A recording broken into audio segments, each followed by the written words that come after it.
Morning. आज ये Jack model paper का पार्ट 7 लेकर के मैं आया हूं। मैं गिरीश कुमार, आपका फिर से एक बार मेरे इस चैनल पर स्वागत। तो समय ज़्यादा नहीं लेते हुए, एग्जाम एकदम सर पर है, अच्छे से तैयारी करनी है। ज़्यादा डिस्कशन नहीं करेंगे, ज़्यादा हम फोकस करेंगे क्वेश्चन बनाने में।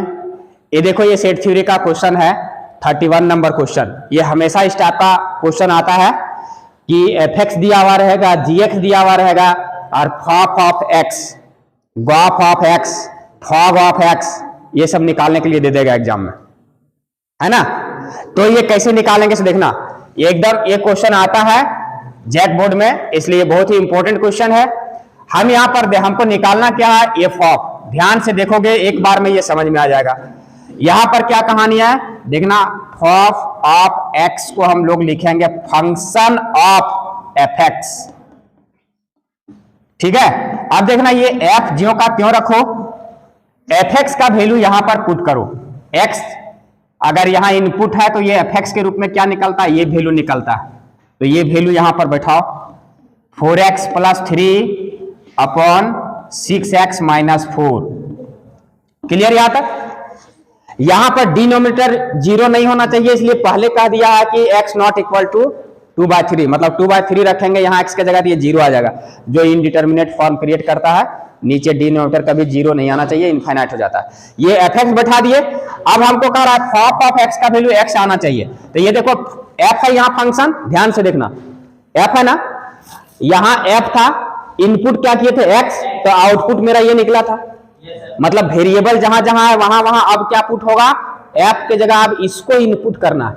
मतलब जहां जहां वेरिएबल, मतलब वेरिएबल करने का मतलब x y दिखे, तो x यहां पर वेरिएबल दिख रहा है, तो ये x के रूप में यहां अब ये पूरे वैल्यू को इस फंक्शन में रख देना है। क्लियर। अब देखना यहां से ये f हट जाएगा, जैसे यहां इनपुट डालेंगे ये f हटेगा। अब ये इनपुट, जब f हटता है तो इनपुट आउटपुट ये आता है, तो आउटपुट यहां पर ये आया, लेकिन अब x के जगह मेरा इतना लेना है, ये पूरे पार्ट को जो है सो x मान लेना है, इनपुट मान लेना है। क्लियर। तो अब देखना 4 × x, तो 4 इंटू, ध्यान से देखना, x के जगह अब क्या है इनपुट, ये पूरा 4x + 3/6x - 4। क्लियर। और ये +3, ये ऊपर वाला पार्ट हो गया, अपॉन 6 × x, तो 6 × x के जगह फिर ये इनपुट है, देखो कितना है, 4x + 3 6x - 4, और प्लस माइनस कितना है, 4 है। क्लियर। इसको थोड़ा सिंप्लीफाई करो। यहां देखना, ये यहां कुछ नहीं है तो बटा 1 है। इसका एलसीएम कितना आएगा, ध्यान देना, इसका एलसीएम कितना आएगा नीचे का, ये 6x - 4 आएगा। नहीं, ये 4 से ये गुना होगा, 4 × 4x + 3, और ये +3, और ये नीचे एलसीएम जब लेंगे तो ये यहां गुना होगा, तो ये गुना हो जाएगा 6x - 4। ध्यान से यहां देखो, आराम से समझ में आएगा। उसके बाद हॉल बट्टा, फिर यहां कुछ नहीं तो बटे 1 है, ये बटा 1, और ये इसका 6x - 4 का फिर एलसीएम कितना आएगा, 6x - 4। ये 6 इंटू ये न्यूमरेटर वाला पार्ट गुना में रहेगा, 4x + 3 और -4, ये नीचे वाला ये फिर यहां क्रॉस मल्टीप्लाई होगा, तो ये 6x - 4। ये देखो, ये सेम चीज आ गया, ये सेम चीज आया ना, इसको हम लोग क्या कर सकते हैं, कैंसल आउट कर देंगे। क्लियर। इसके बाद देखना, दिस इज इक्वल टू, यहां देखो मल्टीप्लाई करो, 4 4 जा 16x, 4 तिया +12, फिर ये 18x और -12 बट्टा, यहां मल्टीप्लाई करेंगे 6 चौक 24x, फिर ये 6 तिया +18, यहां लिखते जाओ, फिर ये -24x, और ये -16, यहां क्या आएगा, यहां देखो +-12 कैंसल आउट हो गया, और यहां 24x + कैंसल आउट हो गया। ये बच गया 16x और 18x, 8 से 14, 2 1 3 34x, और यहां से ये 18 और ये 16, ये 34 कैंसल, बचा कितना जी x। तो देखो ये LHS लेकर के हम शुरू किए थे यहां पर, ये पार्ट आ कितना गया RHS, x प्रूफ करना था ना, प्रूफ हो गया, देखो ये प्रूफ हो गया। ओके, अरे पूछ करो चलो। ओके, अब नेक्स्ट क्वेश्चन देखना, इनवर्स ट्रिगोनोमेट्रिक फंक्शन का क्वेश्चन है 32 नंबर, एवेलुएट का कहता है evaluate this question cos whole bracket cos inverse √3/2 plus π/6।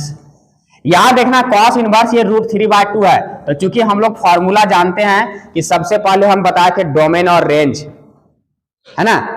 cos inverse का क्या होता है, 0 से 180 डिग्री के बीच में होना चाहिए, नहीं।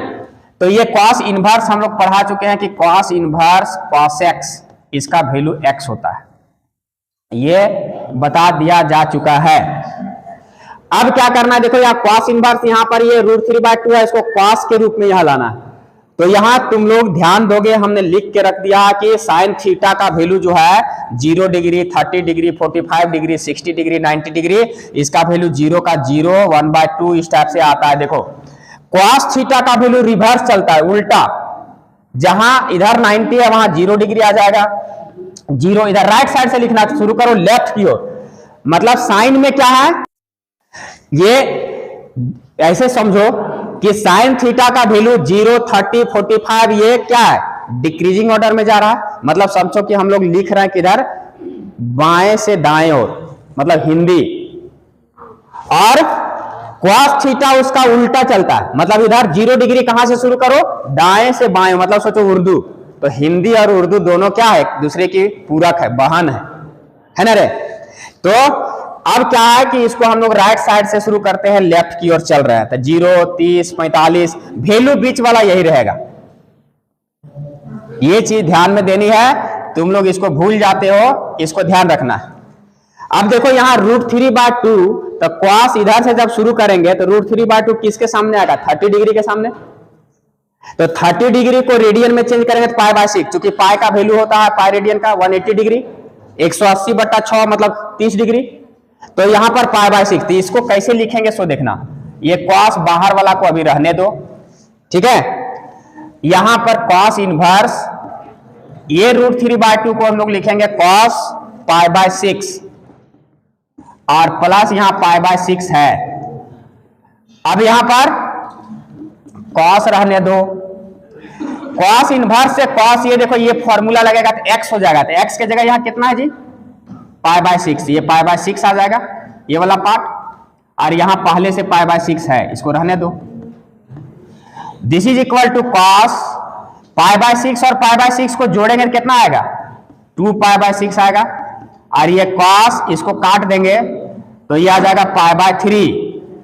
तो cos π/3 मतलब 180/3 मतलब 60 डिग्री, तो cos 60 डिग्री का मान अब कितना होता है, देखो कितना होता है जी, cos इधर से 60 डिग्री का मान कितना आएगा, 1/2, इसका वैल्यू आ जाएगा 1/2। ओके, तो ये आंसर आएगा इसका, ठीक है। पॉज करूंगा। चलो दोस्तों, ये देखो नेक्स्ट क्वेश्चन 33 नंबर क्वेश्चन है, मैट्रिक्स का है, ये मैट्रिक्स का मल्टीप्लीकेशन है। ओके, हम दो मैट्रिक्स को कैसे मल्टीप्लाई करेंगे पहले भी बता चुके हैं, अभी फिर से सीख लो, थोड़ा ब्रीफली सीख लो। यहां पर देखो सबसे पहले ए और बी दो मैट्रिक्स है, पहले ध्यान देना कि दो मैट्रिक्स को कब मल्टीप्लाई हम कर सकते हैं, है ना। अगर कोई मैट्रिक्स यहां ए है और अनदर मैट्रिक्स यहां बी है, ये तभी मल्टीप्लीकेबल होगा। हम इसको मल्टीप्लाई कैसे करते हैं जी, इधर से लेकर के ऐसे, ध्यान देना, ये इस टाइप से और इधर से यहां जाएंगे तो ये पहला दूसरा ये सब ऐसे क्या है, ये कॉलम दिखेगा, और ये सब क्या है, इधर से जाएंगे तो ये रो दिखेगा।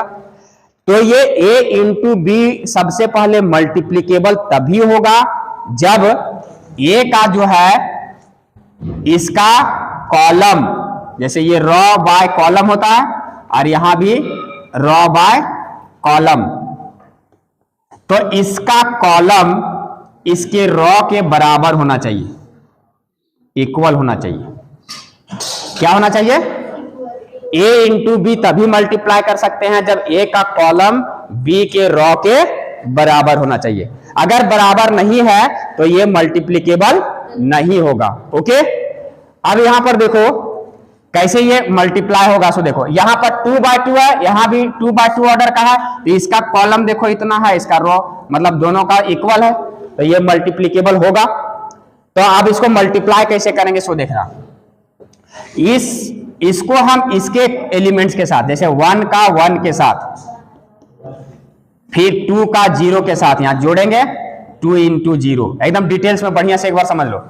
फिर ये पहला ये रॉ को इसके कॉलम के साथ 1 इंटू 1 और ये 2 इंटू 1, ये आ गया। अब इसका काम खत्म हो गया, फिर ये सेकेंड रॉ में आओ, ये सेकेंड रॉ को इसके फर्स्ट कॉलम के साथ 3 इंटू 1 प्लस 4 इंटू 0, एकदम समझ लेना। चाहे जितना ऑर्डर का देगा मल्टीप्लीकेशन इसी तरह से निकलेगा मैट्रिक्स। एक बार समझ जाओगे सब समझ में आएगा। फिर सेकेंड रो का ये सेकेंड कॉलम से तो 3 इंटू 1 प्लस 4 इंटू 1, क्लियर यहां तक? अब यहां से इसको कैलकुलेट कर दो, ये कितना आ जाएगा? 1 आ जाएगा, ये 1 और यहां से 2 3 आ जाएगा, ये 0 आ जाएगा तो 3 1 जाइए 3 आ जाएगा, ये 4 1 जा 4 और 3 1 जा 4 3 कितना आ जाएगा? 7। तो देखो ये भी कितना आ गया? 2/2 का मैट्रिक्स आ गया। तो इसी तरह से चाहे वो 2/2 ऑर्डर का हो, 3/3 ऑर्डर का हो, हम इसी तरह से मल्टीप्लाई करते रहेंगे। ओके।